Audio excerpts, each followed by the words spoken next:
Alrighty, welcome to the local municipal candidate forum hosted by the Prescott Area Association of Realtors. I'm Doug Bailey with the Prescott chapter of the Veterans Association of Real Estate Professionals, VA Rep, and your moderator for this event.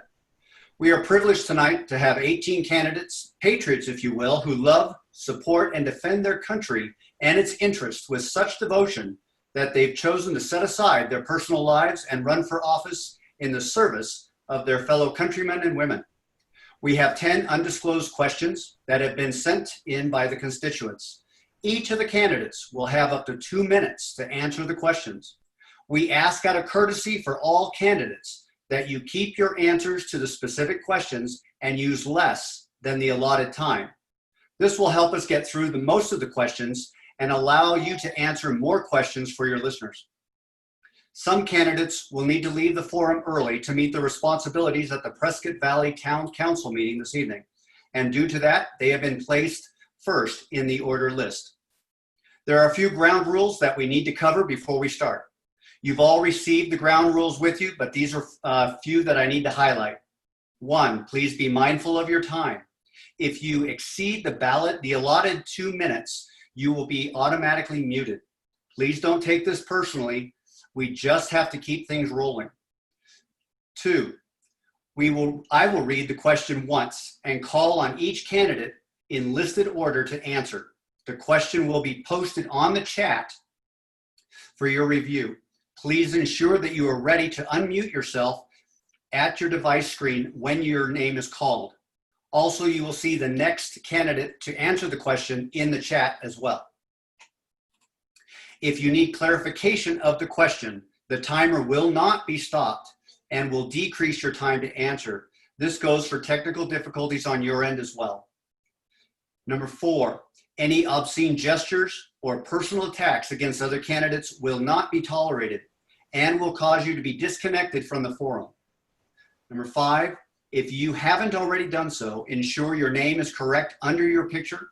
You can edit it from your device under the Zoom settings profile. And as I said, the next candidate to speak will see their name in the chat window as well as the question to be asked. You may have to scroll after a while for that question. Now each candidate will be given 2 minutes to introduce themselves. And we will start first with Marty Grossman, Prescott Valley Town Council. Go ahead, Mayor. Good afternoon. I'm Councilman Wiley Grossman. I've been serving on the town council since 2013. I have always served the council in the best way I know how, and that is whatever comes before us, I have to determine whether it is best for our town or not as good for our town, and I will vote it up or I will vote it down. I'm very active in the community. I serve in several different organizations. I'm on with the American Legion, I'm on the Humboldt Education Foundation, Prescott Valley Police Foundation. I'm a member of the Arizona Town Hall. And I'm in other different organizations in addition to those. And when I'm out in the community, I'm always being asked questions. So I have a pretty good temperature of what's happening in our community, and that it's the best way that I could serve you, by being part of the community, being out in the community. And when people accuse me of being a politician, I tell them I'm not a politician. I happen to be a citizen who serves. Thank you. Lori Hunt. Hi, thank you for having me today. My name's Lori Hunt, and I'm a councilwoman for the town of Prescott Valley. I'm so thrilled to be running for re-election. I'm a retired city manager and community development director. I have 30 years of experience in town management. I also, 23 of those years are in economic development, business attraction, retention, and job generation. I love Prescott Valley. I'm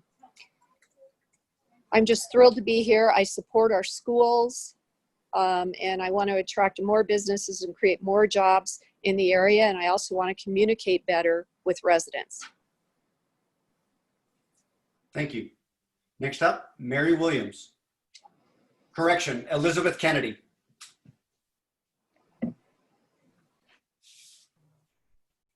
Thank you to the Prescott Area Association of Realtors. I'm your candidate for the Prescott Valley Town Council. I'm ready to serve the people of Prescott Valley with my proven honesty, integrity, transparency, experience, and knowledge. I've been a resident of Prescott Valley since 2015 when I moved here from La Quinta, California with my partner, Ray.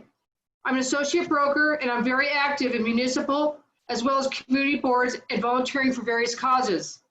I currently serve on the board of directors for the Town of Prescott Valley's Municipal Property Corporation.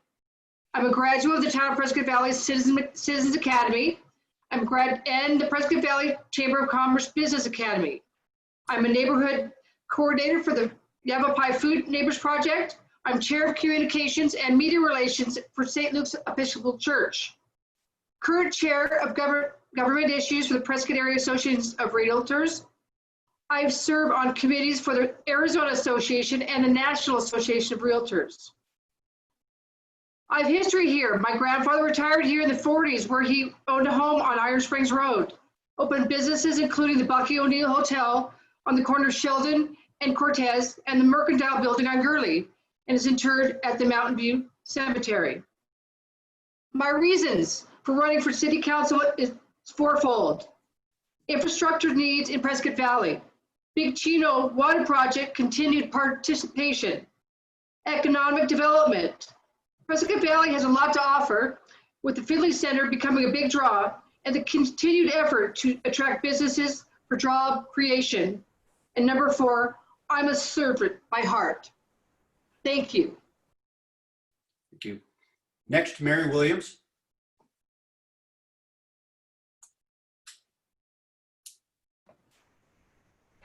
Thank you. First of all, I'd like to start off by thanking PAAR and Louie and Doug for their efforts today. It takes a lot of patience to put this together for all of us, so thank you very much. I've been a resident of the Quad Cities area for 15 years and have lived in Arizona physically since 1969. We came from the Scottsdale area. I'd like to encourage the viewers that are watching this to please visit my website because we get 2 minutes here and that doesn't give us a whole lot of time, but it's votemarywilliams.com and I've got my thoughts and various positions laid out there. I also want to thank the citizens who have called me. My website does have my phone number on it. It's been there since day one and I've had a lot of people call me. I've really enjoyed talking with them. I've had a lot of people ask, so I will say I am a Republican, although this is a nonpartisan race. I'm a precinct committeeman and have been a Republican forever. I think some of the things that we need to do as far as moving forward with the town, we need to improve our communications. There's a lot of misinformation. I coined the term smart growth. I think we need to improve our planning process. Some of our ingress and egress has been pretty bad. We need to ask more of developers. I definitely support the Big Chino pipeline. That is our future. And once again, please visit my website, votemarywilliams.com. Thank you. Thank you, Mary. Next up, Roger Kinsinger.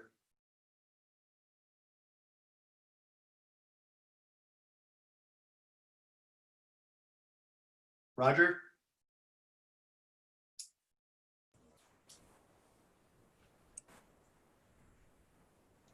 He's not here. It's possible Next he's up, not on. Yep. April Hepperley.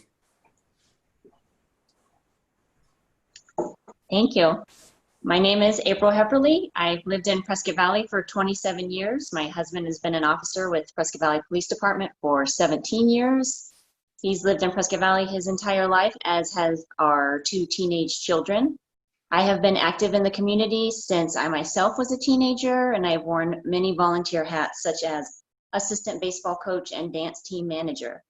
I am running because I love this town. I grew up here, I'm raising my family here, and we're building a life here. I'm running because I want to give the next generation even more of the opportunities that I had as a child growing up here. A wonderful connected community where they can go to school, get good paying jobs, and build their own families. I'm running to protect the future of our town, to promote sustainable growth, and provide opportunity to all that seek what we have. I want us to continue to build smartly and ensure our future prosperity with advancements in economic development. I don't want our citizens to have to choose between living in Prescott Valley and having a livelihood. I seek elected office so that I can represent my community, listen to the citizens, and make sure we all have a voice in the direction and vision of our town. Thank you. Thank you, April. Next up, Tom Armstrong. Good afternoon. Thank you to the Prescott Area Association of Realtors for holding this forum. I think it's very important for all of us to get at least a couple of minutes to talk. I retired after 30 years of honorable service in the United States Coast Guard. Moved to Las Vegas, Nevada at that point to help out my wife's folks, as they were in pretty poor health and we needed to do something there. Moved to Chino Valley approximately 14 years ago. Been very interested in the town from the time we got here. Have spent the last 2 or 3 years really attending everything I could that the town does to learn more about it. I presently serve as a commissioner on the Planning and Zoning Commission, and this year I am the vice chair of the Planning and Zoning Commission. My reasons for running is to increase the communication between the town council and the citizens, and between the town council and the town councils and supervisors and superintendents of the other localities. Thank you. Thank you, Tom. Next up, Eric Garniello.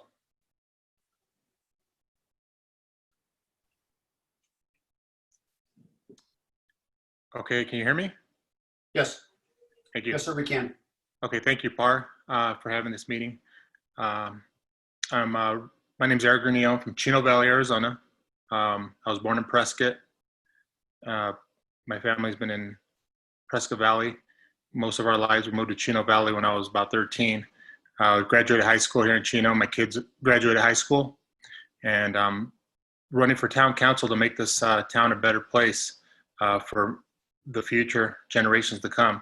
I've seen a lot of changes from the time I really started paying attention about 10 years ago to now, and we're just making a lot of progress here in Chino, and I think that's something I want to be a part of.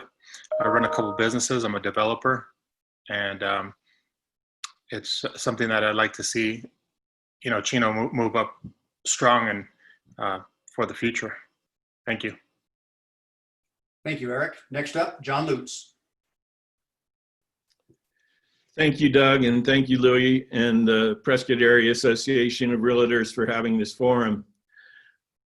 I'm John Lutz. I've had businesses on Whiskey Row for nearly 40 years. I currently have Van Gogh's Art Gallery, along with my partners that include my daughter and her husband. And I'm blessed with the 9-year-old granddaughter living here that they've blessed me with. And my wife has been a contributing member to this community, having worked as a registered nurse for the VA Medical Center for 35 years, helping our veterans get through to a healthier life. What I've heard from the community while working on Whiskey Row is that our community values the treasures of the county, including the courthouse square and its economic engine, the granite dells and their incredible beauty, and maintaining the Verde River.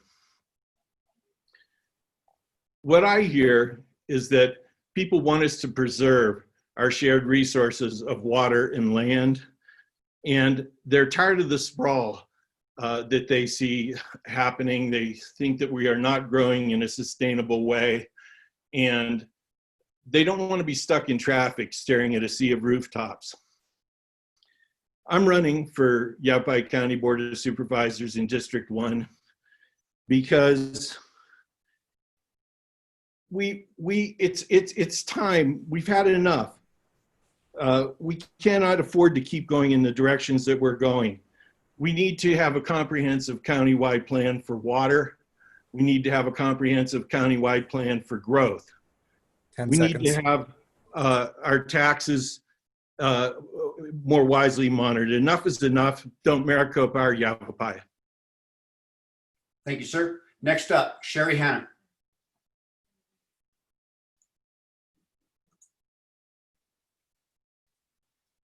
Ma'am, we can't hear you. Okay, start over. All right, my name is Sherry Hanna. I'm running for the Yapai County Board of Supervisors, District 1. I am a native Arizonan. My family moved to Prescott in 1963. I grew up in Prescott, attended Prescott Public Schools, married my husband, John Hanna, who passed away in 2013. We had 3 children together, and I currently have 11 grandchildren, all living in Prescott. I have a son and son-in-law that's on Prescott PD, and another son that's a firefighter and a hotshot. I am running for this office because of my dedication to the area, its people, and because I want to preserve our precious culture for future generations that will continue to live in Yavapai County. I am a lifelong conservative. I'm a believe in the United States Constitution and the Bill of Rights, believe in fiscal management. I'm a member of the Well-Armed Woman and defender of the Second Amendment. In January and February, I stood before the Yavapai County Board of Supervisors to advocate for Yavapai County become a Second Amendment sanctuary county. Because of my community involvement and a national downwinder advocate, I was a nomination for Prescott Area Leadership Woman of the Year finalist. I'm running with fresh ideas and commitment and energy to keep Yavapai County strong, and I want to bring a better balance to the board. I also support law enforcement to keep you and our county safe. So thank you very much. Thank you, Sherry. Next up, Harry Ober. Hello, everyone, and thank you, PAAR, for holding this forum for us. My name is Harry Oberg, and I'm running for Yapai County Board of Supervisors, District 1. I'm a longtime resident of Yapai County and come from a ranching background. My dad came to Yapai County in '29 and worked on various ranches in the county. So I was raised in Prescott and attended Prescott Public Schools and graduated from high school here in '65. In '67, I enlisted in the U.S. Army and spent 2 tours in Vietnam as a helicopter pilot. I finally finished 33 years in the military, completing my career as a colonel on active duty and a brigadier general on Army National Guard. I was recently the mayor of Prescott and have served on boards of several civic organizations in the local area. Some of my accomplishments as mayor included initiating the building of a new airport terminal, working with 29 other mayors to reform and save our public safety pension system, and improving the level of care in sober living facilities by vastly reducing the number of unlicensed homes to 34 licensed homes. If elected as supervisor, my areas of emphasis will be restoring our economic prosperity, preserving our scarce resources of water, wildlife, open space, and forest, and streamlining our county services. We have a great county with many benefits and a great quality of life. Because of my history here, I will do everything I can to preserve and improve on what we have. Thank you. Thank you, sir. Next up, Wiley Kline.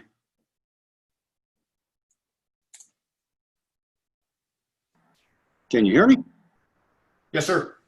Okay, thank you very much, PAAR, for inviting me to this forum. My name's Wiley Klein. I'm a 4th generation native of Arizona, born and raised in our neighboring Gila County. I've lived in Yavapai County 19 years. I've lived in Cornville the whole time. I'm a retired law enforcement officer. I retired from Payson PD in 2001. Since then, I worked in various construction jobs from heavy equipment to house building and everything else. The reason I'm running for District 2 supervisor is pretty simple. I see a lack of fiscal responsibility. I see that they like to raise our taxes and spend money that we don't have. They like to bond money we don't have. And on that note, I'm totally against the new jail that they're wanting to build right now. I don't think it's the time to be borrowing money, especially in the middle of a pandemic. I'm also opposed to a road that many of you may not even know is being built, or they want to build over here, called the Verde Connect. Millions and millions of dollars that needs to be bonded that we don't have. So the reason I'm running for supervisor is, 1, to bring back fiscal responsibility to the Board of Supervisors, and 2, it's time that we bring back honesty, integrity, and common sense. And the people of this county deserve to have a voice and be heard on the board, and I'm the person to do that. Thank you. Thank you, sir. Next up, Rand Armstrong.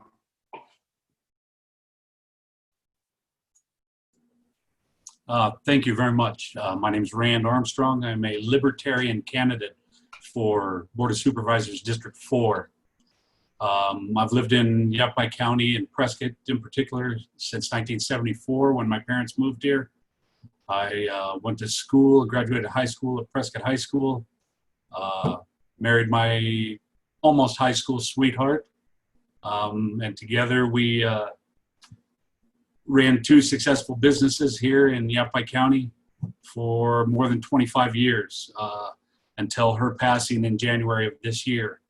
The reason I'm running for Board of Supervisors is over the past few years, being out and about amongst the people of Yapai County, the overriding thing that I hear is that there's a disconnect between our elected officials and the people that they serve.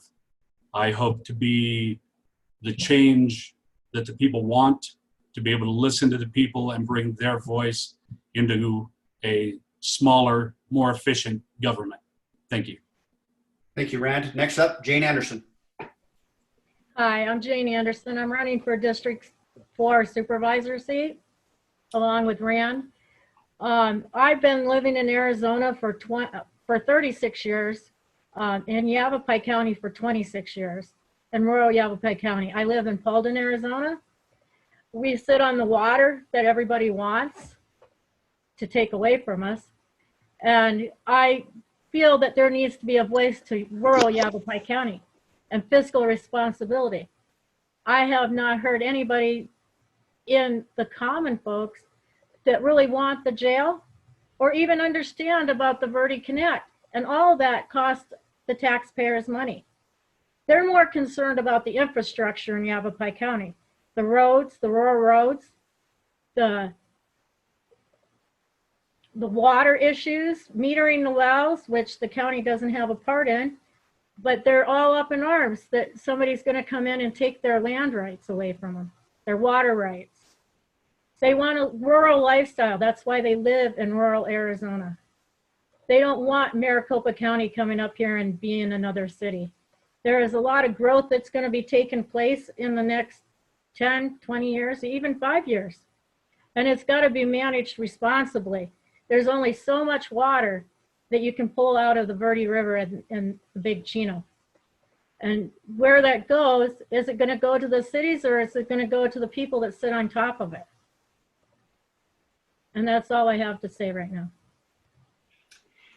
Thank you, ma'am. Next up, Brian Silvernail. Good afternoon. Can you all hear me? Yes, sir, I can. All right. Well, thank you to PAAR and Doug and Louie for putting this on. Thank you to the attendees, both candidates and residents alike, for attending. My name is Brian Silvernail. I am a lifelong Republican, almost lifelong Prescottonian. I'm 40 years old. I've lived here for 39 years. I am not now, nor have I been an elected official. Well, I did run a 6th grade campaign for class presidency at the Washington Elementary School, which I won, by the way. So even though I'm not elected, I am a public servant. I have been a public servant of Yapai County for the last 20 years. I work right here in our Yapai County Sheriff's Office, and I go to work every day for our community serving the folks here. Been married for 20 years to my wonderful wife. I'm the father of 3 awesome kids that are products of Yavapai County and Prescott area education. Been involved in public service and in private business here all of my life, as my family has as well. My family has been here since 1968 and we've been very active in area business and industry. I'm an active member of Heights Church, where my wife and I have been involved in youth ministry all the way up to what we serve in now as in young adult ministries. In the community, I serve on our Prescott Area Shelter Services Board. I serve on the, I just forgot the name, Mental Health and Justice Coalition. And I've served on other boards and committees as well. I am a precinct committeeman in our 242 water district here, and 10 seconds. Out of time, so thank you for that. Thank you, sir. Next up, Steve Irwin. Hi, and thanks, PAAR, for putting on this candidate forum. Most people know me that's in here. I've been a realtor for a very long time in the Prescott area. When I retired from the Army in 1991, me and my wife had decided to raise our family here in Yapai County. We moved into Chino Valley, out in the county on Road 4 North and Reed Road. It used to be called Antelope for those folks that's been here less than 30 years. But back then there was no roads or bridges, so we've seen the county grow significantly since then. We now live in District 5. We've been in District 5 for, I want to say 12, 13 years in the Granville area for folks that know District 5. We've been married over 40 some odd years. We have 2 kids. They're now in their 40s, and we have 5 beautiful grandkids. So the community is important to me. It's really important that we have safe streets, strong education, but what's really important is that we have a community that they can enjoy the lifestyle that we have learned to come accustomed to. I have offices in Sedona and Cottonwood and in Prescott, so I'm very familiar with throughout the whole county, the feel for it. I have clients and employees in all those areas. So we're interested in making sure that we preserve our way of life, that we grow reasonably, we protect our resources to include the Verde River. I've actually hiked the head of the Verde River. I haven't hiked the whole way. As Wiley knows, that's 40 some odd miles, so maybe one day he'll take me up on hiking it. But I'm running because I want to keep our taxes low. I want to make sure that we have smart growth and affordable family housing for future generations. Thank you, sir. Next up, Mary Mallory.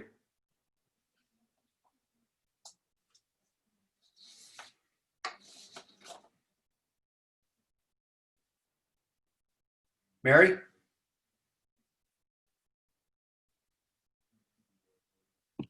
Now can you hear me?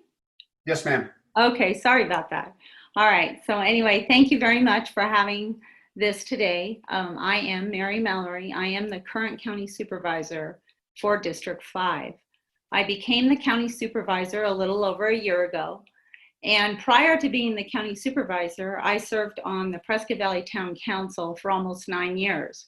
I've had 10 years worth of public service, and I came to Yavapai County about 20 years ago. And I have done many things in this community. I've worked with this community in many different ways. And I absolutely came here and enjoyed and wrapped my arms around Yavapai County and the way that this county is. I have worked with so many people. I am also a realtor. I became a realtor in 2016. I have served on the government committees for PAAR, and I've been very active in PAAR and doing many things to serve in that area. I have a great understanding of the area, and I also have served on SIMPO, which is the Central Yavapai Metropolitan Planning Organization, which is all about roads and infrastructure in Yavapai County. So again, I am here with leadership, transparency, truthfulness, and a partnership with all the municipalities that Yavapai County serves. Thank you. Thank you, Mary.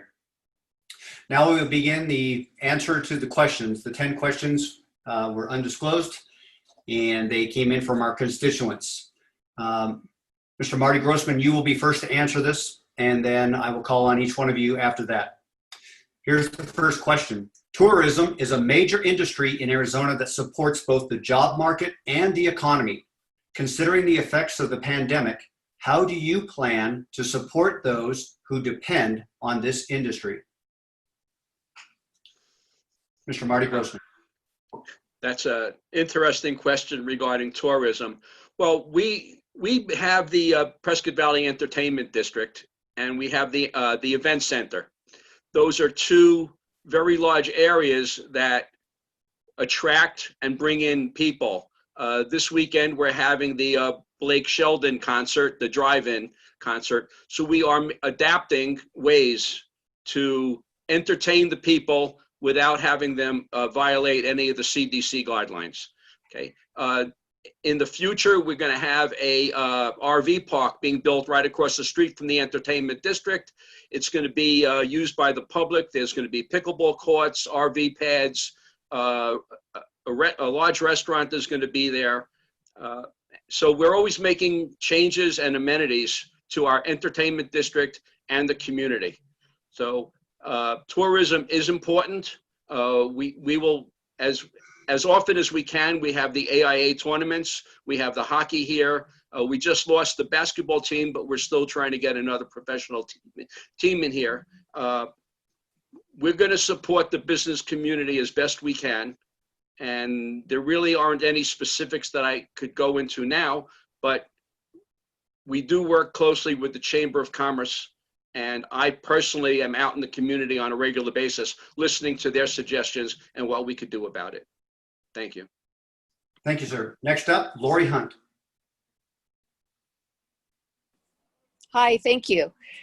Again, my name's Lori Hunt, a Hunt for Town Council. We have so many beautiful trails in the area, so many things to do. We have 3 different fishing ponds within our jurisdiction. As Marty mentioned, we have the event center with everything possible, all to interest all of our residents and those outside too. So that is a big tourist attraction. We also do movies on a regular basis, concerts on a regular basis, and that's nothing new. We've done that for years, and COVID did not impact that at all. We had a magnificent 4th of July fireworks show, and we have a great partnership with Prescott Valley Chamber of Commerce, who does a lot of our events for us. Many of them are tourist attractions. People come from all over for those. As Marty said, we will have, council will be reviewing RV entertainment center coming up off of Florentine and Lake Valley. Should that get approved, it will be a humongous tourist attraction, even with COVID. And my background is in tourism and economic development. I managed the Riverside County Fair and National Date Festival for 3 years in Indio, California. I've also done many other tourism activities, and Prescott Valley is the best place to be. We also have a 300-acre park planned on our master plan that was just approved off of Glassford Hills Road and Santa Fe. And that will have many different types of activities and family-friendly activities, and it will draw all kinds of tourism here, which will increase our sales tax and our bed tax. Thank you. Thank you. Next up, Lori Hunt. I'm sorry. Next up, Elizabeth Kennedy. Thank you. Prescott Valley is a booming town. We are one of the fastest growing cities in Arizona, and we're in the hub of the recreation area and at the state. We have a wonderful park, Mountain View Park, where we have water slides for the community. We do need more hotels, I believe, to bring in more people to enjoy all our amenities. We do have a YMCA coming, which is going to be wonderful. We have Fane Park. We have so many events here to bring in the tourism, and I support every business in this town. Whatever they need, whatever they have to do, I support them. Because we have so many wonderful events. Unfortunately, we had our Prescott Valley Days canceled because of the COVID. But I can't wait for Christmas time coming. We have the lights in Fane Park. We have so much to look forward to this fall and this Christmas. So everybody, I'm just so ready and happy to serve the town in this capacity of economic development. Thank you. Thank you, Elizabeth. Next up, Mary Williams. Thank you. Great question. Well, I agree with a lot of what Lori has said about the things that are going on in the town. I do strongly think that we need more economic development. We need a focus on that. One of the things that we are missing in the general Quad Cities area that I would like to see come to Prescott Valley is, in addition, in the new hotel that they're building or a future one, we need meeting facilities. We can't bring in little conventions and mini meetings. Many organizations around the state meet. I know I was president of a state organization and we would have quarterly meetings. They're very, very limited up here because we do not have adequate meeting space. We've got some hotels, but we need actual banquet rooms where people can have breakout sessions and so forth. So I think an emphasis on that would help. Something else that thinking outside of the box, because I'm a person that likes to try to do that, I think we need to pair up more with the Arizona film industry to see if we can't recruit in some filming opportunities for making movies and everything. We have absolutely gorgeous sky up here, panoramic views. It's an ideal setting, and this is not really aggressively being pursued right now with the state, and however we can manage to make that happen. Again, more continued safe events. Everybody needs to be wearing a mask to slow this thing down. So thank you. Thank you, Mary. Next up, April Hepperley. Thank you.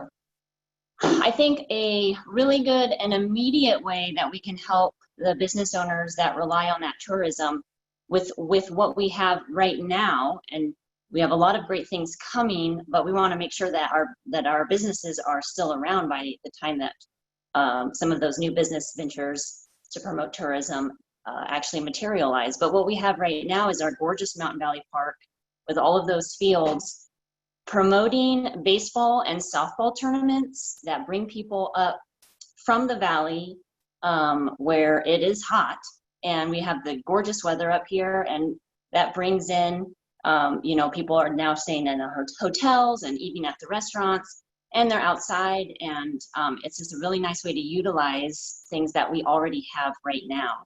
So I think that that's you know, just to kind of promote that Mountain Valley Park soccer tournaments as well, it works really great for. And then just to remember that tourism starts at home, especially right now, since, you know, travel isn't really on the top of too many people's lists. So we just want to make sure that we're you know, grabbing that food to go out at the restaurants, and just letting people know on Facebook and really utilizing social media, and just making sure that everybody knows what our business owners are that are out there and what they need and what we can do to help them. Thank you. Thank you, April. Next up, Tom Armstrong. Thank you, sir. Tourism is a good subject in Chino Valley. Is constantly looked at for growth and is on the rise presently. Our economic development staff and the Chino Valley Chamber of Commerce are diligently working to bring about more and more tourism availability here in Chino Valley. Unfortunately, COVID kind of bit us, and our 50th Jubilee has to been moved till next September instead of this September. But it goes on, and everything will be ready to go then, and hopefully we can get everybody from down in the hot portion to come up here and enjoy Chino Valley. Recently added pickleball to the things that can be done in Chino Valley. Parks and Recreation Department is working at maybe getting some tournaments of that up here, and that will gracefully increase. And we do have the motel space for them to come over and enjoy it. Thank you. Thank you, sir. Next up, Eric Garniello.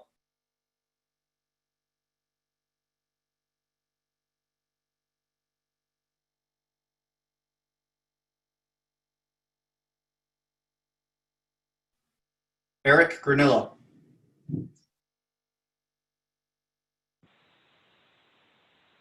Okay, can you hear me there? Yes, sir, we can now. Okay, thank you. Yeah, tourism in Chino hasn't been the strongest. We'd like to see that change. With COVID, that's going to be tough. A lot of businesses are struggling right now. We need the people passing through to stop by and eat at our local restaurants. We do have the hotels that we can accommodate for tourism, people that want to see the Verde, and just promote it more and have people come out here for the weekends and just hang out, relax, and get out of the heat, out of the Phoenix heat.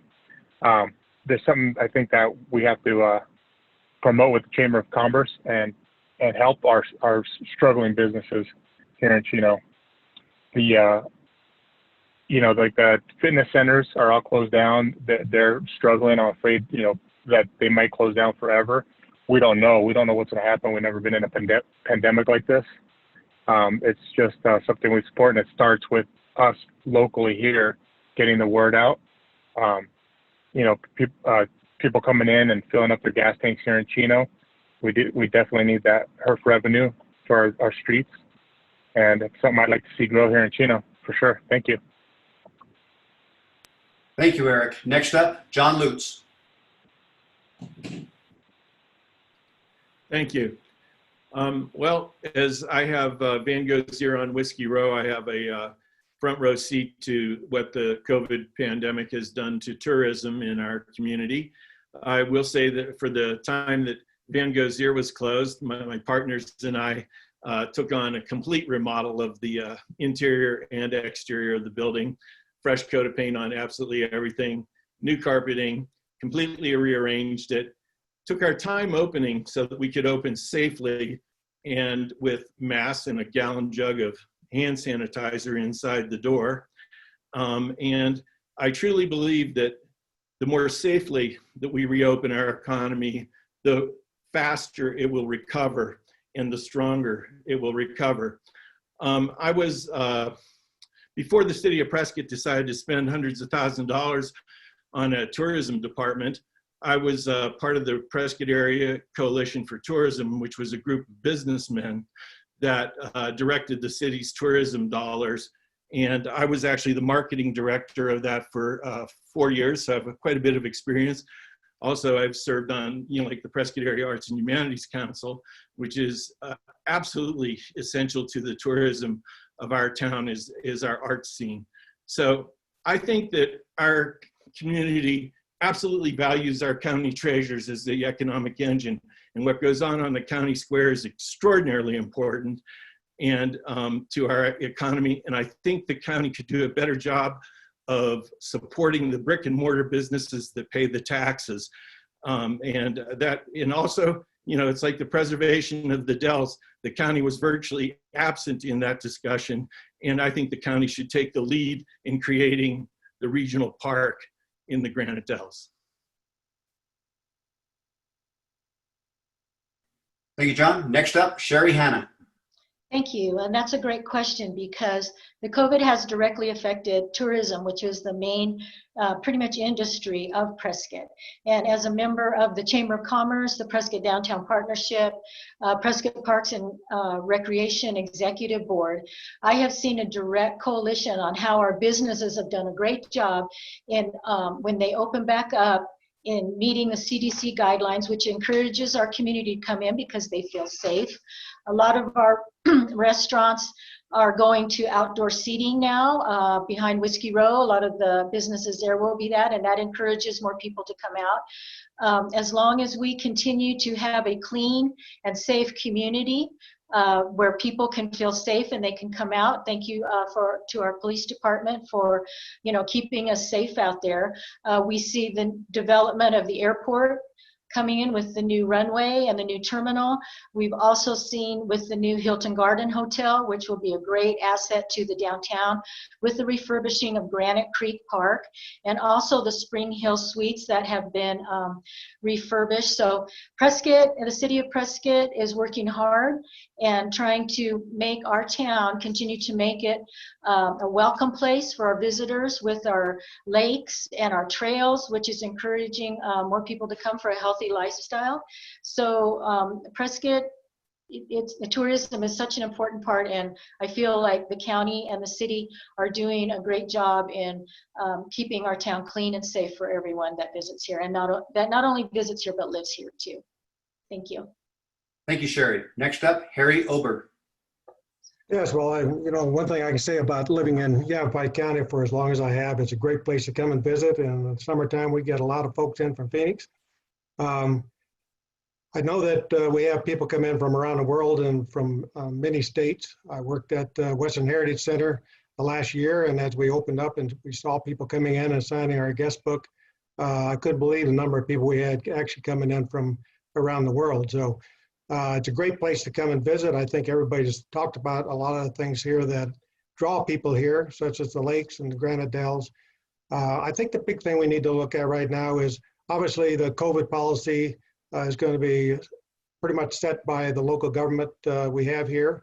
But I think local government also has to be make job one, trying to get our businesses back up and open, and also their employees back to work. I think some of the things we need to take a look at, people I've talked about, is excessive regulations and high taxes. Those are things we might need to do.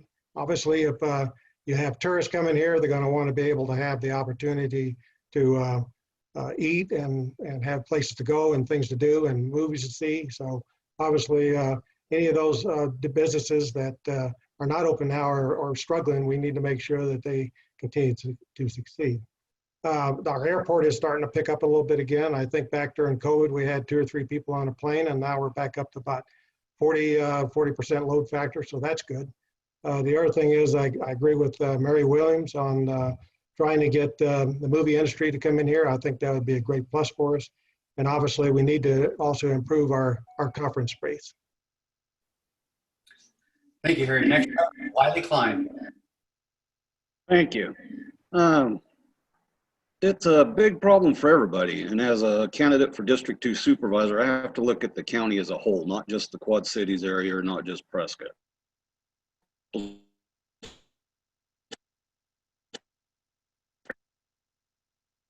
Red Rocks is absolutely one of us. Our tourism. Look at helping businesses that have been shut down during this pandemic that possibly can't pay their property taxes. Maybe help them with that. As Harry pointed out, maybe roll back some regulations and make it easier for them to keep their businesses open. But we absolutely have to look county-wide and not just focus on a specific area. Tourism it's important to this county. It's the backbone of the economy.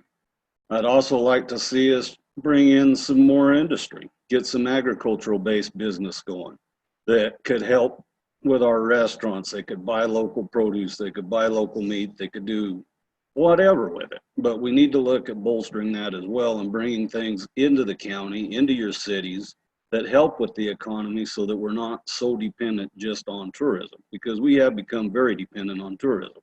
The hotel industry, the food industry, everything. You look everywhere you look, there's a tourism-based business, which is fine. But we need to bring other things in to help support our economy and to help keep things going. Thank you. Thank you, Wiley. Next up, Rand Armstrong. Yeah, I agree with Wiley. I believe anything that the county and the Board of Supervisors can do that is not going to raise taxes on the taxpayers or cause undue burden on county funds, I'm all for it, whether that's working with chambers of commerce in different cities to help promote those areas, maintaining our county parks. Like I say, anything that will not cause undue burden on the taxpayer, I'm for. Thank you. Thank you, Rand. Next up, Jane Anderson. Hi. Hopefully you can hear me. There's a downpour out here in Falden. So can you hear me fine? Yes, ma'am. Okay. I was up in Seligman on Old Route 66 on Tuesday. If you want to talk about a ghost town, if you guys have been up there in the summer, there's generally tour buses, people walking around, milling around.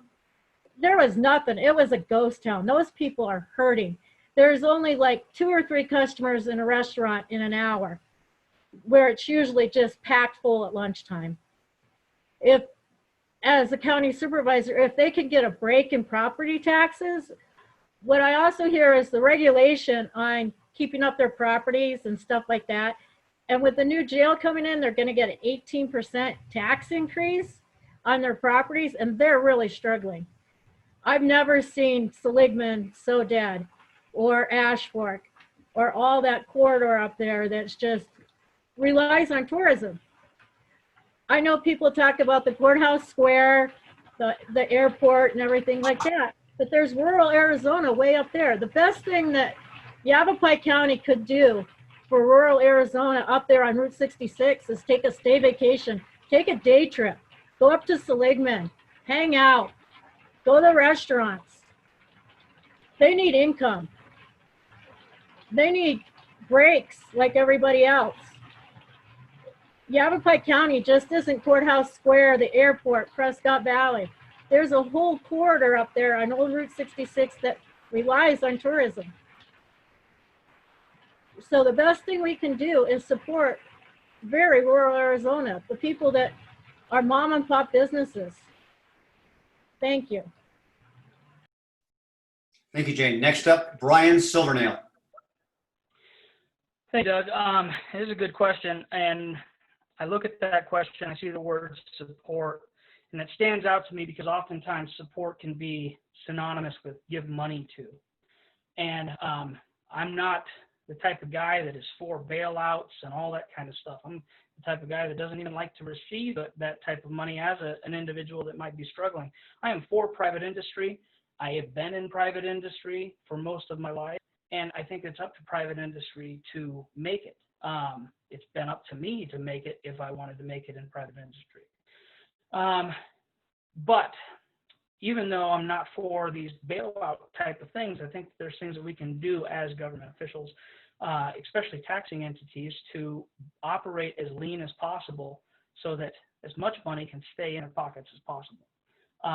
So I think that we need to do that. Secondly, I think that we need to get out of private industry's way. Two things that I hate the most is when government competes with private industry, and then when government regulates private industry to the point where it doesn't even make sense for private industry to continue. So those two things, make sure that we're not competing with private industry in any of those areas. But number two, get out of their way. I wouldn't make any regulations or ordinances or restrictions that says you're only allowed to have 50% of the people in your place, or that says you have to wear masks. I believe it's an individual right and an individual responsibility to make that determination for themselves, whether it's themselves as an individual or themselves as a business owner trying to provide a service. And it's our right to say, yes, I'll abide by those regulations or rules that individual set in place. So get out of their way and not restrict them. Thank you, Brian. Next up, Steve Irwin. Hey, that's a great question. You know, it's not long if you go to the Courthouse Plaza, and even before the coronavirus hit, you will notice that there's been less and less events on the Courthouse Plaza. I read somewhere that the county wants to limit those to actually about 12 events a year. So there needs to be something. The biggest barrier that people have for tourism in this area is just traffic patterns. And a couple of years ago in the Arizona Republic, it said things not to do this weekend. The first one was going to Sedona. And then if you look at our Verde Valley wine district, I call it the Napa Valley of Arizona, a lot of wine tasting, a lot of tourism dollars go in over there. Those roads, they get jammed up pretty easily and traffic gets backed up. And particularly like on 179, it'll be backed up from traffic circle to traffic circle. So I think the biggest thing we can do is improve our traffic patterns, decrease regulations. One of the fastest growing bit of tourism in Arizona is microbreweries. You'll notice that Prescott's embraced that, but Prescott Valley is not. I know they wanted to change it. I just haven't seen that change yet. So I think looking at how we can cut the red tape, how we can make it easier. I'm not a big fan of giving tax breaks for certain things, but certainly how do we make it easy for a company like John's or even my company? How can we make it easier and lower the barrier to do better business and to service our clients? Thank you, Steve. Next up, Mary Mallory.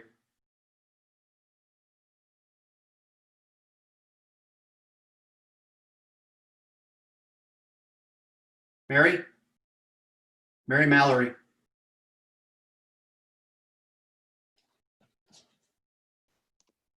Unmute yourself, Mary. Oh, I got it. I don't know why it keeps doing that. I can't. Okay. All right. So anyway, in regards to what the county does, the county is already a member of all the Chamber of Commerce in the Yavapai County area. We participate and have supported them over all these years. Along with that, we also do the partnership with the Prescott Downtown Partnership. And then we also go ahead and become a partner with the Verde Valley Regional Economic Organization, and that is over in the Verde area. And that is an organization that helps to develop tools that help businesses come in. We have partnered with these organizations for many years, and as a county supervisor for District 5, I will continue to support these different organizations that help build up the businesses that you see in our Yavapai County. And when you talk about being in the county and being a county supervisor believes in local control, which means the municipalities, we work with them. We don't oversee what they do and we don't tell them what to do. And so I believe that's a respect and a level of partnership that the county has always demonstrated throughout these years. Thank you. Thank you, Mary. Next question. What issue are you most interested in pursuing if elected, and why? Mr. Marty Grossman. Well, I think right now, jobs is the number one thing, okay? We have to get past the COVID-19 epidemic. And once that happens, we need jobs in our area. And I'm talking about jobs that pay $50,000 or more. We need better manufacturing plants in this area. The other thing that we need is workforce housing. We have teachers, first responders, people moving to this area for the first time, people starting out in business, people starting out after college that cannot afford the housing that we have here currently. We have some projects being worked on, but hopefully they're going to be affordable. If they're charging $1,500 or more per month for rent, that right now is out of people's range. We need homes and housing that you have to pay $1,000 in rent. We've always been a warm and friendly community, and we have to worry about managing our growth, and we're doing that very well. Last year, we only had a growth rate of 1.8%. We also have to support our school district. Right now, we're going to be putting up for $30 million bond. The state has neglected our area for the last several years to the tune of millions and millions of dollars. Yet we continue to give our students a world-class education. They've been recognized nationally and locally in a lot of the national magazines for being some of the best schools in the country. Other than that, we just have to keep paying attention to our budget and make sure that we stay within it. Thank you. Thank you, Marty. Next up, Lori Hunt. Hi again. Thank you for that question. It's a great question. So the reason why I'm running for re-election is because I love Prescott Valley and I have a commitment here that I want to fulfill. So I've developed a 5-point plan to re-energize Prescott Valley. And that includes increasing town revenues without raising taxes by attracting more businesses and encouraging people to shop local. Number 2, focus on families by attracting family-friendly businesses that will likely have a secondary benefit of generating sales and beg tax. Number 3, guarantees sustainability. That means compliance with the general plan and emphasis on safe yield. My degree is in planning, and I've been implementing general plans and zoning codes since 1985. Number 4, provide value for your tax dollars. That means increasing communication with residents and focusing on infrastructure improvements. And number 5, enrich partnerships like the YMCA, which I voted for, and connect more closely with existing businesses to assure their success. I would also like to give a shout out to our construction industry. They're our highest employer in our town, and they also support over 1,000 families.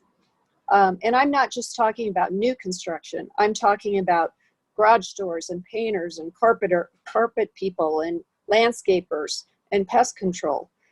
That is a very important industry in our community since it's the highest job generator. Thank you. Thank you, Lori. Next up, Elizabeth Kennedy. Thank you. I want to address the concerns of our growth and expansion. No growth is not a reality. I'm a proponent of smart growth. We can't stop people from coming here or putting a wall around Prescott Valley or the Quad Cities. People want to take advantage of our beauty, public safety, and desirable community to raise a family. That's why I moved here over 4 years ago. And there's a way to grow with smart policies in place that address our infrastructure and water issues. When I was door knocking for signatures to get on the ballot, I spoke with several residents and communities in Stone Ridge, Pronghorn, and Viewpoint. Their concerns about evacuation routes. If we could open up Parkview Drive, pave it, we'd have access for Pronghorn and Viewpoint residents along with the first responders to have access via Viewpoint Drive or Antelope Meadows. Stone Ridge, also limited egress and ingress. People have been talking about paving Old Black Canyon for a long time. Well, let's get it done. And it could also be a relief for Highway 69 and also relief for our first responders. Locally here, I've also had concerned residents here in Granville that want stop signs at Santa Fe Loop and Tuscany, a four-way stop, and also stop signs at the intersection of Tavistock and Tuscany. I'm all about addressing our residents, their needs. I'm here for them to serve them, hear them, and listen. Thank you. Thank you, Elizabeth. Next up, Mary Williams. Thank you. I have to say I agree with much of what the other candidates for PV have said. We can't stop growth. It's going to come. This is a wonderful place to live, and subject to our general plan, we will be growing. What a lot of the no growth people seem to forget is that some of this is private property, and there are private property rights attached to that land. They can't just hold it as virgin land forever. It belongs to someone. So that said, subject to the general plan, we will continue to grow, and I think smart growth is important. And by smart growth, I coined this term. I mean that we improve ingress and egress.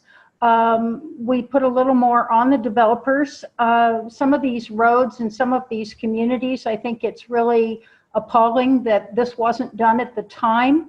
You know, and again, Pronghorn is an example, Viewpoint's an example, Stone Ridge is an example, and I think the developers should have had a little more responsibility in that moving forward, that they were going to increase roads and pave some other stuff. So I do think that's very important, but we need to improve our communications in this area because there's just a lot of misinformation.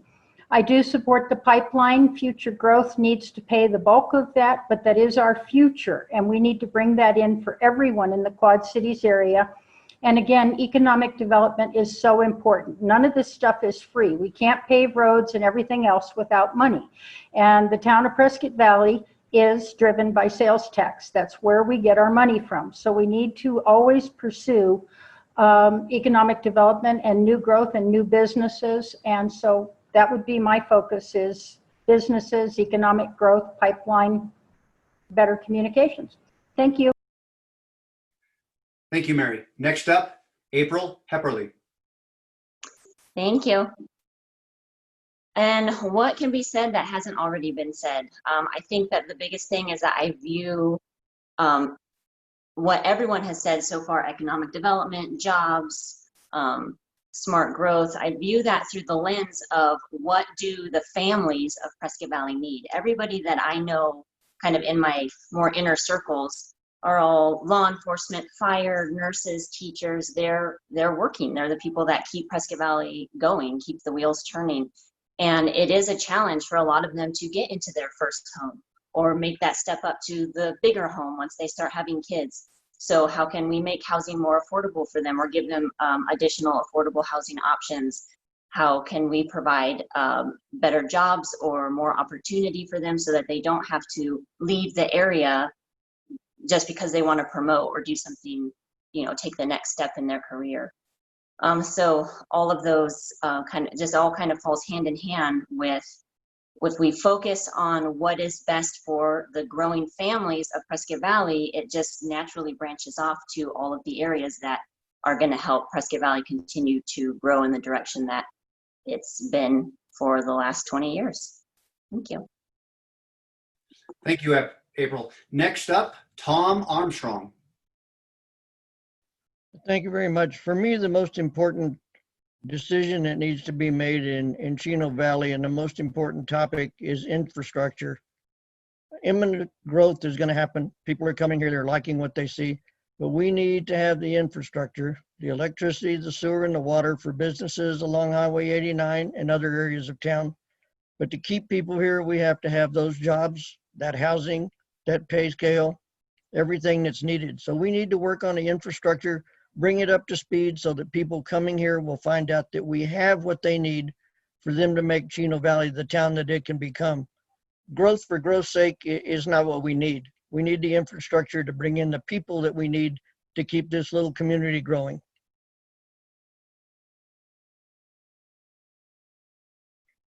Thank you, Tom. Next up, Eric Garniello.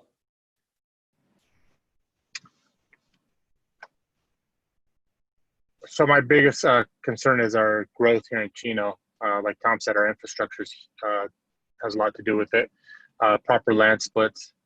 I believe we need to bring back impact fees to pay for a lot of services that we do need in Chino.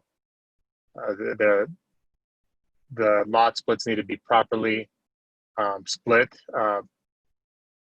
and the development, it needs to be smart development that happens. We can't just let a bunch of houses in here come in with subdevelopments come in with no infrastructure being built, no septic, no sewer system, no water that belongs to the town of Chino.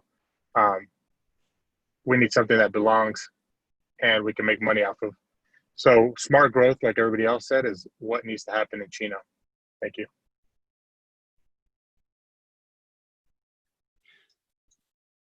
Thank you, Eric. Next up, John Lutz. Growth will always need to happen here, and we do need growth. But we need growth in such a way that preserves our way of life here in Yavapai County. We can't, as many of you said, we can't just have growth for growth's sake. What we need is growth that is calculated and is set on realistic measurements of what our water capacity really is. And I believe that county boards of supervisors across the state need to lobby the state legislature for more local control of our water. I think we need to be able to form rural water management areas so that we actually can control and know what's going on with the water that we have in our area, because water is the main thing that stimulates growth. And currently, the way that the state allocates water, most of the citizens feel that it's just like paper water that is used to stimulate growth. And I just don't believe that that holds up over time. I believe that we need to have a countywide water plan, and I think we need to lobby the state legislature very strongly for ways of controlling it. You know, and this includes agricultural areas. The agricultural areas throughout the state are really suffering problems because of they're not being, well, they left us in 1980 with a plan for irrigation non-expansion districts, and there's no leeway in that whole thing. It's either you have all the water pouring out of the faucet, or you have no water pouring out of the faucet. And when someone gets a hold of one of the wells that they can open all the way, everybody else's wells dry up. We need to fix it. Thank you, John. Next up, Sherry Hanna. Thank you. Going along the lines of what everybody else, seems like we all have the same focus in common. And one thing that we need to do is for our young people, we have 3 great colleges here, is to continue to try to bring in industry that will continue to employ our young people. Right now we have CP Technologies from San Diego that has just opened a satellite office here. And that is a great thing, because as we continue to grow and more companies see our area and the youth that we have graduating from our colleges, that we have a vital plan to bring in personnel for these companies and keep our community strong. Everybody needs to be able to live in the community that they work in. And the county is working on affordable housing. They have a plan. And I support that, and it's going to give an opportunity for our police, fire, teachers, our veterans, our retirees to have an opportunity to be homeowners through this plan that the county has established for affordable housing. Along the lines of infrastructure, the county works with SIMPO very closely to monitor roads that need to be put in, better ways to move the traffic, because we are going to be continuing to grow and have more traffic. And that's one thing that I do support, and the county does a great job of working with SIMPO to manage that. So Thank you, Sherry. Next up, Harry Ober. Yes, I think everybody's had some pretty good comments on areas of interest we need to work on. I think for me, job one for government right now, local government, is trying to get restoring our economy and getting jobs back is number one. There was a Yapai College study that was done back in, I think 2 years ago roughly, and it basically said that 1 in 4 people living in Yavapai County live at or near the poverty level. And 36% of the people that have jobs at that time were driving over 50 miles a day to go to work. So it's clear that we don't have enough jobs, and it's clear that we don't have the right jobs for the skills of the people that we have. We've talked a little bit about the brain drain here. Basically, we have a lot of kids coming out of our high schools and the colleges and the universities. They leave here, and I've talked to many of them. They want to stay here. They would love to live here and work here, but they can't do that because of lack of jobs.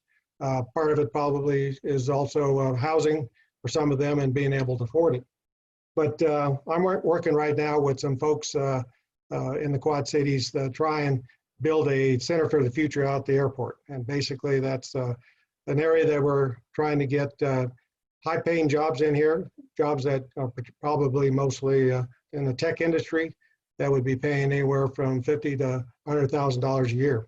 We're working on trying to get a global operations center here, which is basically providing cybersecurity for people around the United States and various businesses. And I think that'll be a good start for us. It's going to be a long range thing, but obviously we can get those kind of jobs going here. It's going to greatly benefit our economy. Thank you. Thank you, Harry. Next up, Wiley Klein. Thank you. I agree with a lot of what everybody's saying. Harry had a lot of good points. We absolutely have to attract better businesses into our areas, into the county, and get jobs that our youth can stay. And here's another thing. Everybody's talking about affordable or workforce housing. There's police officers that work for Sedona that can't afford to live in Sedona that live in Camp Verde. It's not a matter of what you make at your job. It's a matter of the area you want to live in and the high cost of it. So that's something we need to look at. We need to make things more affordable. How we do that, I have no idea. Not a clue how we're going to get the rents down to where people can afford it. Because these police officers are starting out at $40-some thousand a year. And with overtime, they're making a lot of money, but can't afford to live in their area. And that's just sad. Another thing we've got to look at is our homeless youth. We have got to do something. If there's 1 or 500 homeless, that's too many. It doesn't matter. But we really, that's one of the things I want to attack is our homeless youth. We have to find something to help them. I'm not as concerned about the adults because they can fend for themselves.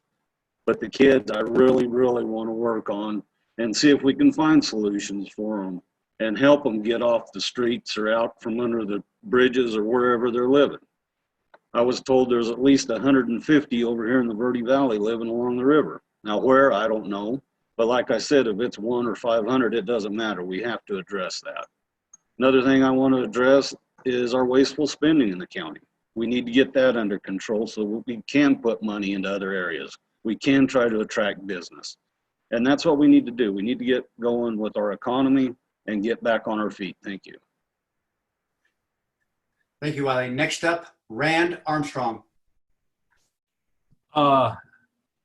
The issue that I'm most interested in pursuing, if elected, is the wasteful spending of the county.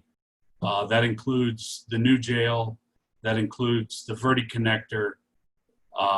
These are pet projects, it seems like, by the current Board of Supervisors that they are trying to push through and make the taxpayers of Yapai County pay for. Neither one of those projects is needed. That's a total of close to $100 million for both of those projects that they're going to lay on the backs of the taxpayers, and that is not needed. The other thing that I would try to go for is repealing the 18% property tax that's been levied on the taxpayers for the new jail. If there's no new jail, there's no need for an increased property tax. We need to cut spending in the county. We need to relieve the burden on the taxpayers. The taxpayers are paying every employee's salary in the county. That needs to be realized by those who are elected to represent the citizens of this county. Thank you. Thank you, Rand. Next up, Jane Anderson. One of the things that, like people have said, is fiscal responsibility. People have pet projects like the jail, Verde Connect, other things that have come down the pipeline from various supervisors that is their pet projects. We need to streamline operations so it's not a burden on the taxpayers to live here. There's people out in the Forest Service north of me, Juniper Woods area, Ash Fork area, that they have jobs in Prescott, sometimes construction jobs that pay pretty good, but they can't afford a house. They can't afford the property tax. They can't afford the impact fees, the whole 9 yards. They just have a hard time getting into affordable housing. They go out here in a camper out in the middle of nowhere and camp, which is not good for our environment. But we need fiscal responsibility, reduce the tax burdens, and reduce the regulations to get into a house. Up here in Juniper Woods, there's a wedding chapel that wanted to go in, and they've ran into so many regulations about sprinkler systems, but it's hard to put a sprinkler system in when you haul in your water. They are currently suing Yavapai County due to the regulations. We don't need to pay for lawsuits. We need to work with our citizens and come up with a solution to make it affordable, not put all the burdens on them to jump through so many hoops to get into a house, to make a living for their family. And it grows up, kids grow up hopeless and homeless. And we got to stop the pipeline to jail. So we don't need to build a jail. If you stop the pipeline to jail, then there's no jail. Thank you. Thank you, Jane. Next up, Brian Silvernail. Okay, so as I said in my introduction, I'm not an elected official, but I work for the Sheriff's Office and I have for 20 years. In my roles at the Sheriff's Office, I've worked with various department heads and different entities throughout the county and the cities. So while on my list of things to do when I'm elected, obviously the economic development, managed growth, and the improved infrastructure, those are all things on there. But if I had to pick one, what am I going to do first? It's got to be the fiscal responsibility. It's the elimination of wasteful spending. And being that I'm in that position I'm in, I've seen a lot of the waste spending, and I have ideas on how we can fix it. I talked about earlier in one of the last questions about my disdain for government competing with private industry. Even if private industry could, even if government is not necessarily actively competing with private industry, but we're doing something that private industry could do, then that in itself could be competition. So why not look at what we're doing and rethink how we're doing it or who's doing it? Maybe we could start with the economic development by pushing some of this stuff onto private industry, thus reducing what the tax burden is, so we can focus on the economic development and the improved infrastructure and all that stuff. So elimination of waste spending. Thank you. Thank you, Brian. Next up, Steve Irwin. I'm done if you want to go to the next guy. Thanks, good question. My major interest is going to be make sure that our county budget is going to be safe coming in with this new environment, this new economy. We already know we're going to have a shortfall. We already suspect the state's going to sweep some shared revenue. So my first priority is going to make sure that we have essential services are going to be able to be delivered to our citizens. It's nice to hear that people are talking about economic development. I've been talking about it now for about 8 months. We started with the Regional Economic Development Council at Yapai College, which our taxpayers pay for, but the county doesn't really access it the way they should or the way they could. So I want to energize that to bring in new high-tech, high-paying jobs to our county, not just to District 5, not just to Prescott, but to all the county. If we start adding high-tech, high-paying jobs to our tax rolls and those businesses, that will lessen the need for property taxes to be increased, and the county will have abundant funding. So economic development, affordable housing. Many of you know that I approved the 3D home printing system that Yapai College has. Literally cuts the cost of building a new home by 50%. So the technology's here, we're training. Now the goal is to get the county to a point where they can actually issue a permit to build a home with this technology on private property. So that's my major interest, is making sure our budget's safe, making sure that we can grow economically, and making sure that we can have affordable housing. Thank you. Thank you, Steve. Next up, Mary Mallory.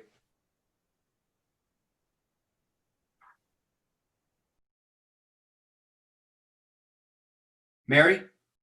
Mallory. Okay, can you hear me? Yes, ma'am. Okay, I don't know why it keeps doing, okay. Anyway, you know, my interest is to really bring a sense of customer service to this county, and also communication, because there is a severe lack of communication between all the information that goes on within the county. And I'm not exactly sure how that happens, but it is a goal of mine to bring better and more accurate, truthful information to this community. I believe that we need to treat each other with respect, and that's something I definitely want to bring. I think it's something that needs to be done. It doesn't matter if you're, you know, you may not agree with each other, but I think being respectful to each other is important. And as a leader, you represent a community of over 235,000 people, and they're looking at us to represent them. And I think that that is important, to bring good representation and make the community proud. So when I take a look at everything that's going on, I think about roads. Roads are very important. You talk about economics and the growth and bringing businesses, well, we need to have better transportation. And again, that would be something to look at as far as when it comes to shared revenue with the state and the HERF funds and those kind of things. So I want to continue to keep the vision of Yavapai County going, and I want to be a good leader and a very communicative leader. Thank you. Thank you, Mary. To all attendees and candidates, since we have not been able to get through all the questions in this forum, we will post the remaining unanswered questions to candidates along with their respective answers on Facebook page. You can also email me at louis@paar.org for questions and answers. Thank you so much. In closing, that concludes the allotted time for this forum. I want to thank the Prescott Area Association of Realtors for hosting this event. Thank you to all of our listeners, and please contact these candidates for more information. And a special thank you to the candidates for joining the forum. I'm Doug Bailey with VA Rep. Have a blessed evening. Doug, this is Louis. We still have 30 minutes for closing statements if they'd like to do that, and then we can close out. And for all the questions that weren't answered, we'll go ahead and post them so everybody can see afterwards. Roger that, Louis.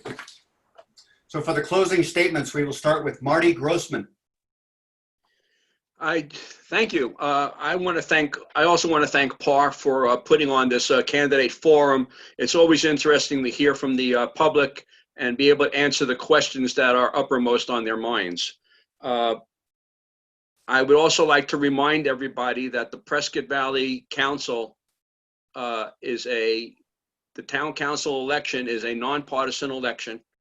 There is nothing that we vote on at the council level that could be considered Republican or Democrat. So there are some that are, pushing what party they belong to, and I'm sure that in some cases it's going to make a difference. But we do not vote on anything that could be considered Democratic or Republican. One of the nice things about serving, I'm in my second term and I would love to serve a third term in Prescott Valley.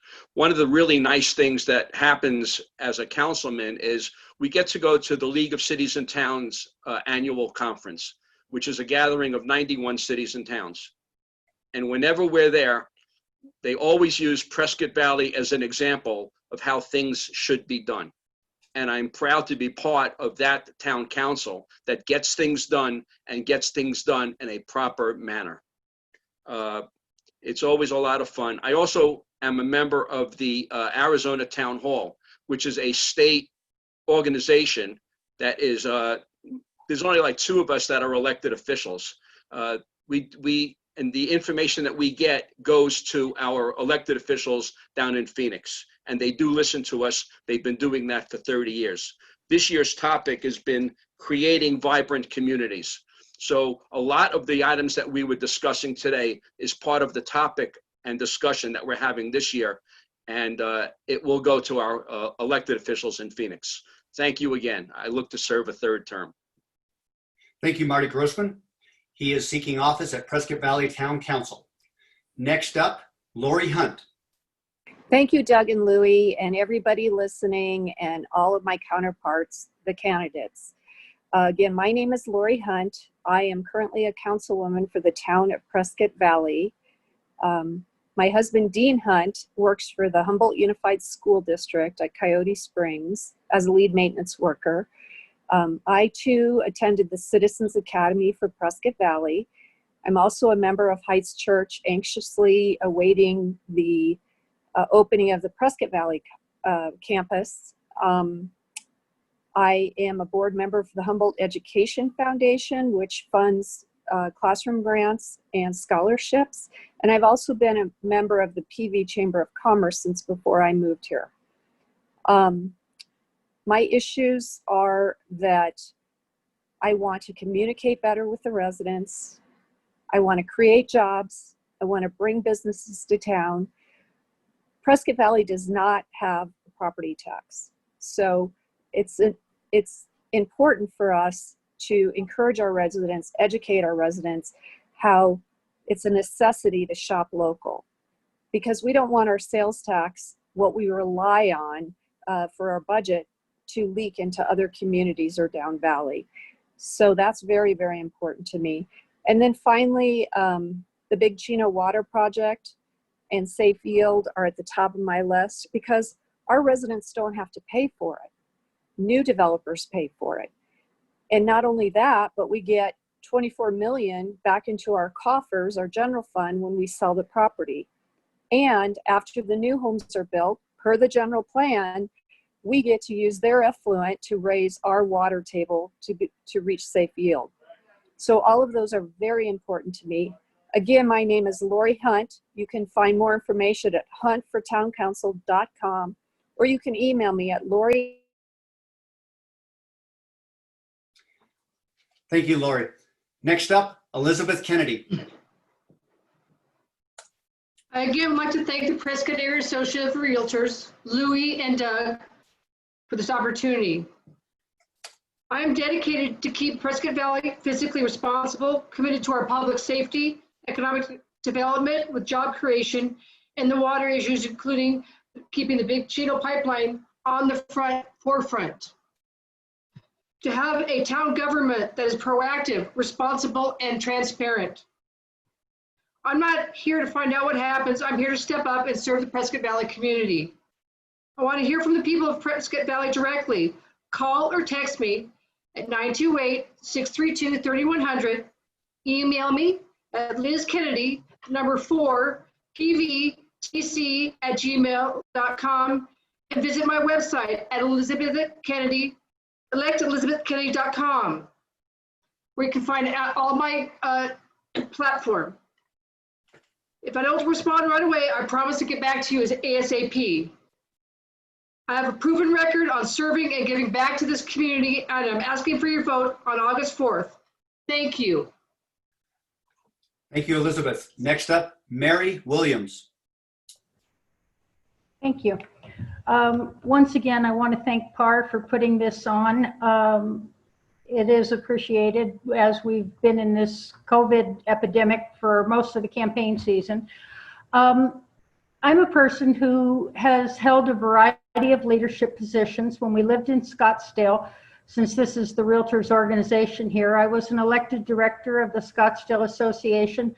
I was also a recipient of their Distinguished Service Award, and it's because I worked hard. I chaired multiple committees, participated in multiple other long-range planning things. I went through the Doty London Public Service Leadership Series here in Arizona, which is about encouraging women to run for public office. I'm a past state president of a Republican, yes, organization, and I was the first woman ever to serve 2 terms on that. That said, I like to think outside of the box. I like to look for solutions. I do my homework, I study, I question, and you know, I'm a plan A, plan B, plan C. It's like in a perfect world, we'll end up with a plan A, and this is how we're gonna get there. So I try and think outside of the box. It's like, as I mentioned, the film industry. It's like we're a perfect location for people to come in and do movies and stuff. We need to try and do more thoughts like that. So anyway, I'm very strongly in support of our first responders. I am pro-growth. I think we need to be very smart about it. I support the pipeline, and I would appreciate your vote. Again, my website is votemarywilliams.com. Very simple, votemarywilliams.com. Thank you so much. Thank you, Mary. Next up, April Hepperley. Thank you, and thank you, PAAR, for hosting us.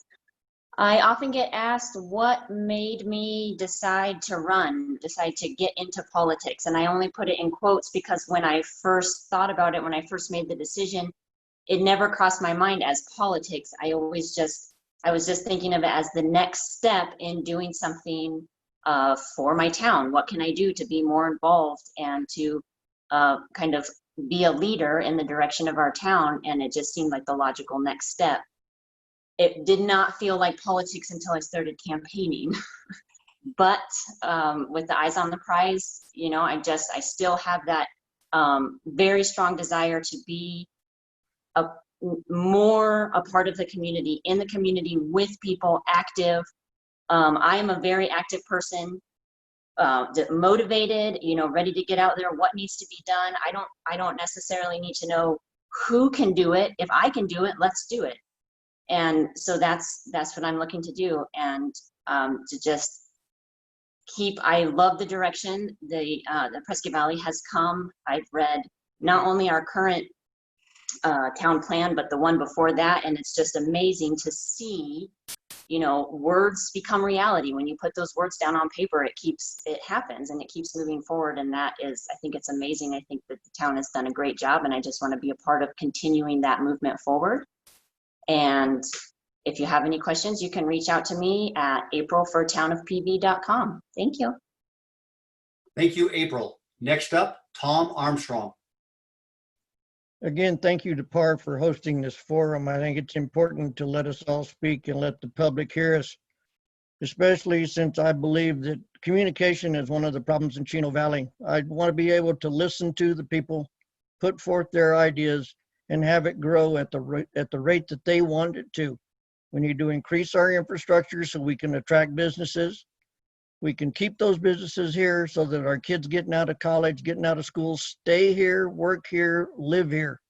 That's going to require better electricity, better water, better sewer along the highway corridor, a dedicated water system that will sustain life in Chino Valley for as long as we have it. And we need to honor the past. This is a ranching, farming community that's grown up from the ground up. We need to remember that, honor our seniors, honor our veterans, listen to the public, and make it the best we can. Thank you. Thank you, Tom. Next up, Eric Garniello. Yes, thank you, PAAR, for hosting this meeting again. And one of the reasons I'm running for town council is, I've been here most of my life in Chino Valley, and I never had interest of running for town council until about a year or so ago. There's a lot of negativity on social media, just a lot of people bad mouthing the town, and I'd like to help out. Me and my family help out. We do a lot of fundraisers with our companies that we have, and it's something that I want to give back to the community. I'm a first-generation U.S. citizen. My parents are from Mexico. They immigrated here, became U.S. citizens, and this country has given us everything and anything we wanted. I run two businesses, one for 20 years, a technology company, and my other development business for the last 8 years. We supply jobs for people all over the state, and I think it's about time I give back to our community. And I like, when I hear my fellow citizens speak, I'd like to represent them and represent them well and work with others on the council member. Thank you very much.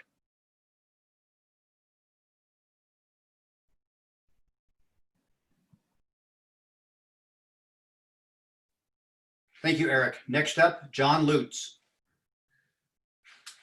Thank you to Louis and Doug and the Area Association of Realtors for putting on this forum. It's great to be have a place to get out and speak to people.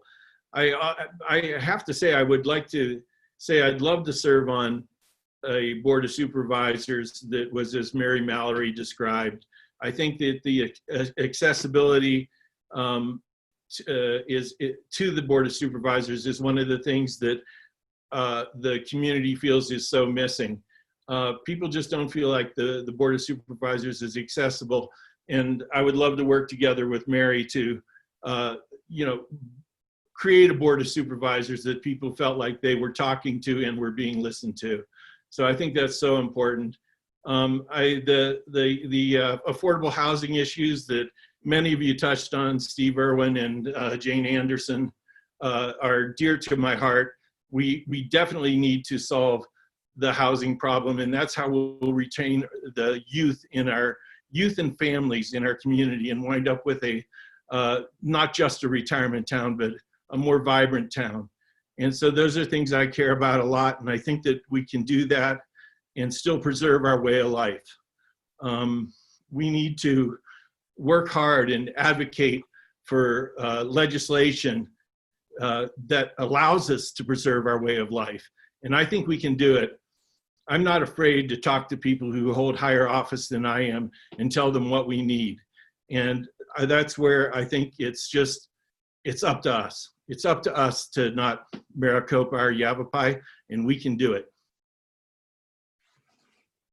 Thank you, John. Next up, Sherry Hanna. And thank you for sponsoring this event, and I've enjoyed listening to all the other candidates' point of view. I first want to say that, you know, the first responsibility of the Yapai County Board of Supervisors is public safety. So I support law enforcement, I support our first responders. Yavapai County has a lot of issues coming up that we have to tackle and continue to work to preserve our way of life and preserve our resources. Not only District 1, but Yavapai County deserves a representative who is high energy, out there being visible, accessible, and is aware of the needs of both the rural and the urban areas. My record and experience and desire to serve shows how, you know, how deeply committed I have been to this community and the people that live in Yavapai County. As an active community leader, my leadership strengths, my ability to listen, communicate, and be respectful, not only to the constituents, but other leaders that I work with, and the knowledge and to tackle tough issues while bringing people together to work towards the common goal. That's what I'm most proud of. My take charge approach to get the job done, and to the contributed success of the many organizations that I belong to. So my dedication and desire to serve is proven. I hope that you will vote for me on August 4th. Please visit my website, hannahforsupervisor.com, or my Facebook page. If you have any questions for me, please feel free to put them on there, and I will answer them. I answer all my questions that are brought on my website. So thank you very much, and everybody have a good evening. Thank you, Sherry. Next up, Harry Oberg. I also want to thank PAAR for hosting the forum, and I appreciate this opportunity to introduce myself and offer my experience and explain what I think is important for our county going forward. I'm pleased to be your low tax, less debt, and lean government candidate for county supervisor. I'm very concerned about the hit our county has taken from the Wuhan virus, and then the loss of businesses and jobs, and the increase in unemployment and the increase in county taxes. That would be a great burden to restore our economy to full health. With numerous competing issues in the county, and with uncertain local government revenue, now is not the time to build a new jail and justice center. We need to ensure that critical services are effectively maintained until our economy and our businesses fully recover. I believe the Board of Supervisors has a duty to be transparent in all its dealings and collaborate with other government officials and our various citizen groups to bring resolution to common issues such as roads, water, and growth. Because of my history here, I will do everything I can to preserve and improve on what we have. So I look forward to the opportunity to serve you as your county supervisor for District 1, and I ask for your vote on August 4th. And if anybody wants to get additional information on me, please go to my website at www.harryoberg.com. Thank you. Thank you, Harry. Next up, Wiley Kline. Thank you, PAAR, for inviting me. I really enjoyed this forum. When I'm elected, it's going to be the same thing like Harry's talking about. I want to reel back our wasteful spending. We don't need to be bonding money right now, especially in the middle of a pandemic, when we don't even know the true data on a new jail. Nor do we need to be bonding money on a road that absolutely serves no purpose, and the county's own documents prove that. We have to reel it back. We have to stop. If I'm elected, I want to try to repeal, if not all, part of the property tax that we had forced down us last year, and any other taxes that we can possibly roll back and spend within our means. I'm against the new jail. I'm against the Verde Connect as they are right now. I'm pro law enforcement. I absolutely back our men and women in law enforcement as I'm retired. Anything that would even remotely come up as defunding our sheriff's office, I'm absolutely 100% opposed to. And it's just time that we take control and stop the wasted spending. Thank you. Thank you, Wiley. Next up, Rand Armstrong. Thank you, Louis and Doug. I appreciate the invite to this forum. It's not often a third-party candidate gets invited to a public forum, so I give you a hearty thank you. I've heard a lot of talk recently from a lot of different candidates about their conservative views, and if I could, I would like to quote the father of modern conservatism, Barry Goldwater, in his book, Conscience of a Conservative. Barry Goldwater asks, who will proclaim in a campaign speech, I have little interest in streamlining government or in making it more efficient, for I mean to reduce its size. I do not undertake to promote welfare, for I propose to extend freedom. My aim is not to pass laws, but to repeal them. It is not to inaugurate new programs, but to cancel old ones that do violence to the Constitution or that have failed in their purpose or that impose on the people an unwarranted financial burden.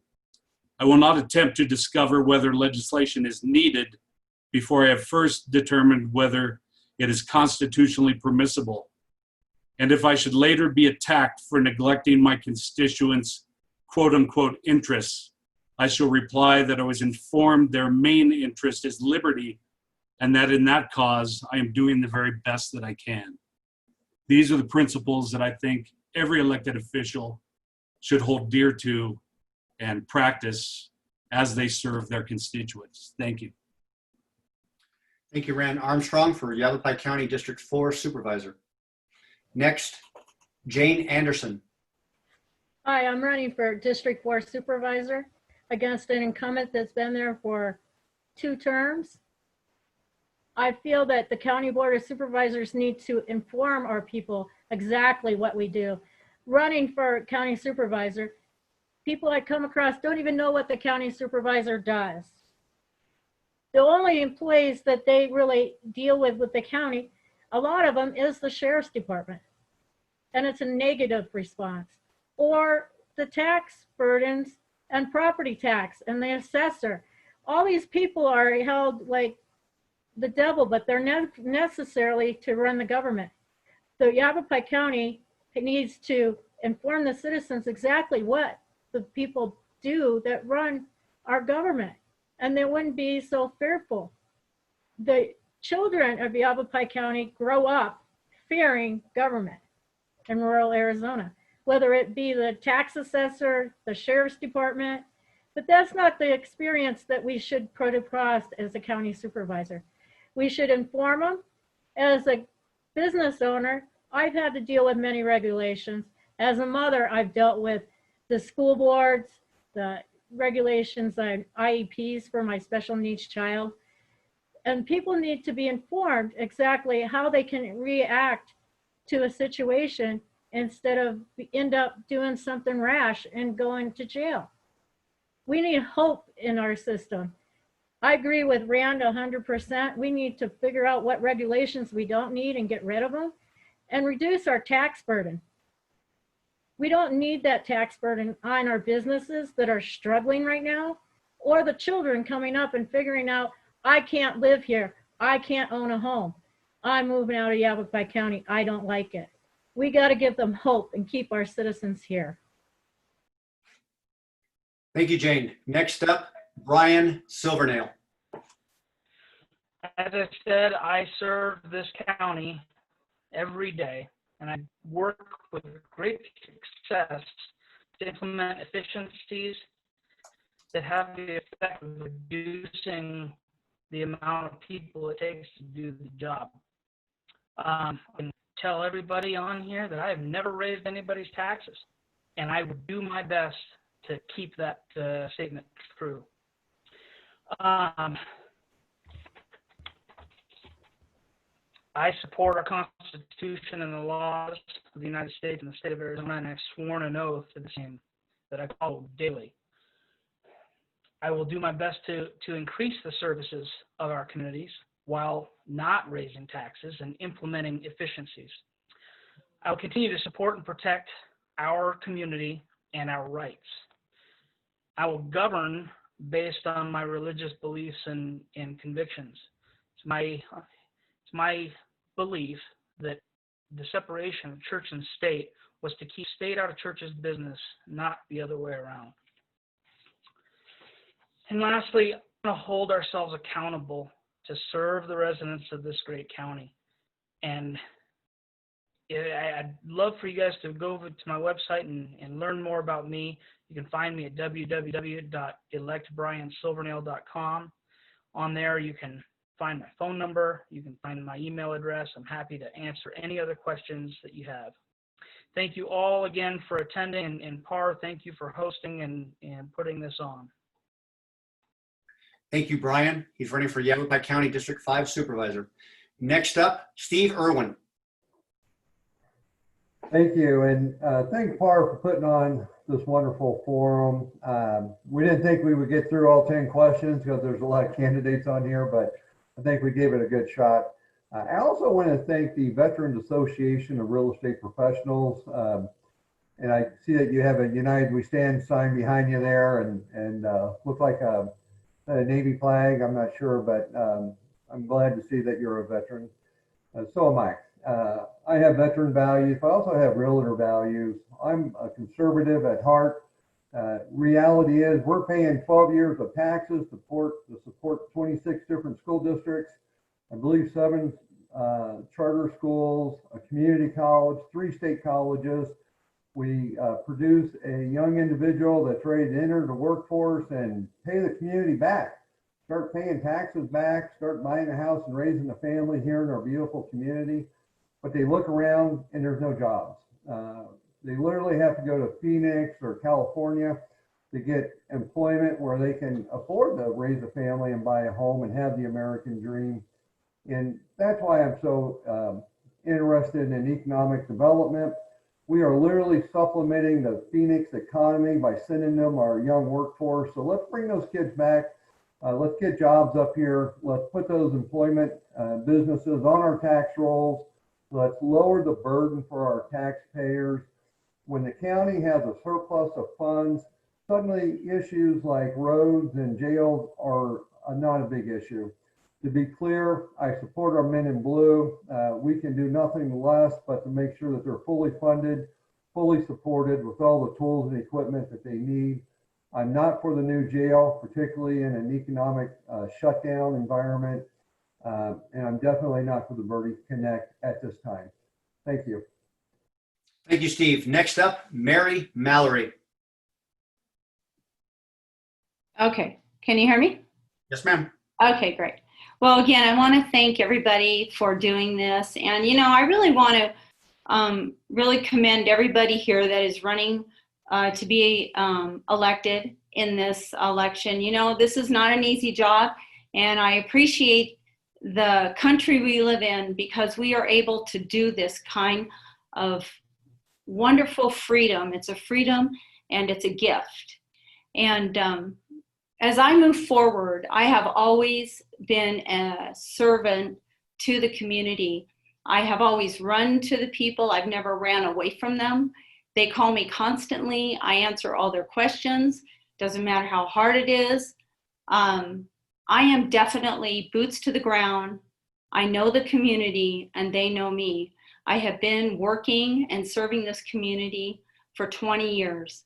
And I've done a lot of things to build it up. I work with the people and I enjoy it. I have a heart for service. I have a heart for the people. So please visit my website, marymallorydistrict5.com, and you'll see all the information about me, my achievements, my endorsements, and please reach out to me. And you have any questions about anything, I am here to serve, and I am here to give you truthful answers. I serve and I treat people with respect, able to make tough decisions when needed. I love Yavapai County. I think that's why we have such a big population that moved here, is because Yavapai County is an amazing place to live. So I think that we've done a great job in Yavapai County, and I say that we will continue, and I look forward to keeping that mission and keeping and protecting our community. Thank you very much, and vote for me August 4th, 2020. Thank you, Mary. And that concludes the allotted time for this forum. Again, I want to thank the Prescott Area Association of Realtors for hosting this event. Thank you all for your listeners, and please contact these candidates for more information. And a special thank you to the candidates for joining the forum. I'm Doug Bailey with VA Rep. Have a blessed evening.